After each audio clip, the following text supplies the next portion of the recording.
Hi అండి, welcome to my channel. నేను మీ శ్రావణి. ఇవాళ అయితే నేను క్యాబేజ్తో ఒక మంచి ఫ్రై రెసిపీ చూపిస్తానండి. అందులోనూ ఇదైతే మాత్రం చాలా టేస్టీగా ఉంటుంది. క్యాబేజ్ అనగానే చాలా మందికి ఇష్టం ఉండదు కదా, అస్సలు ఆ క్యాబేజ్ స్మెల్లే లేకుండా చాలా టేస్టీగా అయితే ఉంటుంది. క్యాబేజ్ అస్సలు తినని వాళ్ళు, పడని వాళ్ళు ఒకసారి ఈ విధంగా ట్రై చేసి చూడండి. ఖచ్చితంగా అంటే 100% అంటే నంచుతుంది. ఇంతకీ ఇదేంటనుకుంటున్నారా? పచ్చికారం వేసి అలానే పచ్చి కొబ్బరితో ఈ విధంగా ఫ్రై చేసుకున్నారంటే అస్సలు వదలకుండా మరీ తినేస్తారు. ఇకైతే లేట్ చేయకుండా ప్రాసెస్లోకి అయితే వెళ్ళిపోదాం. ముందుగా అయితే నేను ఇక్కడ ఒక హాఫ్ క్యాబేజ్ తీసుకున్నాను. దాన్ని అయితే ఈ విధంగా ముందుగా పొడవుగా కట్ చేసుకొని ఆ తర్వాత ఈ విధంగా చిన్నగా కట్ చేసుకుంటున్నాను. అలానే మరీ చాలా అంటే సన్నగా చాప్ చేసుకోకండి. ఈ విధంగా చూడండి, ఇక్కడ చూపిస్తున్నట్టుగా ఈ సైజులో అయితే కట్ చేసేసుకోవాలి. మొత్తాన్ని ఈ విధంగా కట్ చేసుకున్న తర్వాత ఒక బౌల్లోకి అయితే ట్రాన్స్ఫర్ చేసేసుకోవాలి. మొత్తం ఈ విధంగా ట్రాన్స్ఫర్ చేసేసుకున్నాక దీన్ని అయితే మాత్రం వాష్ చేసేసుకోవాలి. వాష్ చేసుకున్నాక తగినన్ని వాటర్ యాడ్ చేసుకోవాలి. తర్వాత ఇందులోనే కొద్దిగా సాల్ట్, వాటరు అలానే పసుపు వేసేసుకొని ఒకసారి అయితే బాగా మిక్స్ చేసేసుకోవాలి. ఈ విధంగా మిక్స్ చేసుకున్న తర్వాత దీన్నైతే స్టవ్ మీద పెట్టేసుకొని మరీ మెత్తగా కాకుండా అలానే మరీ కచ్చపచ్చగా కాకుండా మీడియంగా దీన్నైతే కుక్ చేసుకోవాలి. బాగా గట్టిగా ప్రెస్ చేస్తేనే మెత్తబడాలి.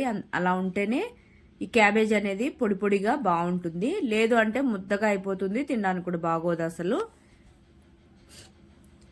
చూడండి, ఇక్కడ నేను చూపిస్తున్నాను కదా, ఈ విధంగా కుక్ అయితే సరిపోతుంది. మరీ మెత్తగా అయితే ముద్దగా అయిపోతుంది, అదొకటి గుర్తుంచుకోండి. తర్వాత ఇందులోని వాటర్ అన్ని వంపేసి చల్లార్చుకోవాలి పూర్తిగా. తర్వాత ఇక్కడ ఒక మిక్సీ తీసుకొని ఇందులోకైతే మీ స్పైస్కి తగ్గట్టయితే పచ్చిమిర్చి, తర్వాత పచ్చి కొబ్బరి ముక్కలు వేసుకోవాలి ఒక గుప్పెడి దాకా.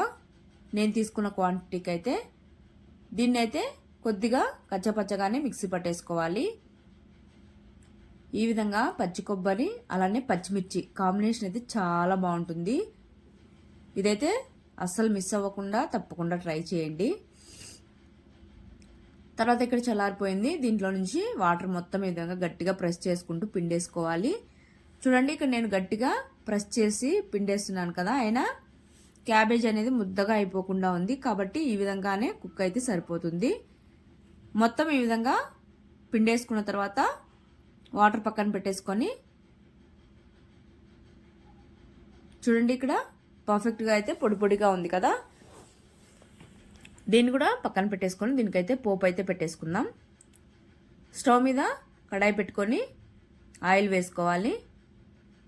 ఆయిల్ అనేది కొద్దిగా హీట్ ఎక్కిన తర్వాత ఆవాలు అలానే కొద్దిగా జీలకర్ర, తర్వాత కరివేపాకును కూడా వేసుకొని చిటపట్లాడనివ్వాలి. తర్వాత ఇందులోనే సన్నగా కట్ చేసుకున్న ఆనియన్స్ అయితే వేసుకోవాలి. ఆనియన్స్ అనేవి వేసుకున్నాక బాగా మంచిగా ఫ్రై చేసుకోవాలి. మంటను మాత్రం మీడియం ఫ్లేమ్లో పెట్టుకొని మంచిగా కలర్ వచ్చేంత వరకు ఆనియన్ అయితే ఫ్రై చేసేసుకోవాలి. ఈ ఆనియన్ అనేది భలే టేస్టీగా ఉంటుంది ఫ్రైలో. ఈ విధంగా ఫ్రై అయ్యాక మనం మిక్సీ పట్టుకున్నాం కదా పచ్చికారం కూడా ఇందులోకి వేసేసుకొని ఇందులోనే కొద్దిగా సాల్ట్ అలానే పసుపు వేసుకొని ఈ పచ్చివాసన పోయేంత వరకు మంటను మాత్రం సిమ్లోనే పెట్టుకోవాలి. ఇంకా ప్రాసెస్ మొత్తం సిమ్లోనే. ఈ విధంగా కలుపుతూ ఒక 2-3 నిమిషాలు అయితే ఫ్రై చేసుకోవాలి.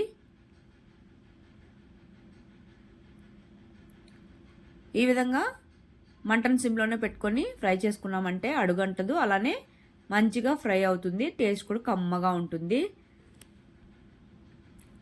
ఈ విధంగా కాస్త ఫ్రై అయ్యాక ఉడికించుకున్న క్యాబేజ్ని అయితే ఇందులోకి వేసేసుకోవాలి.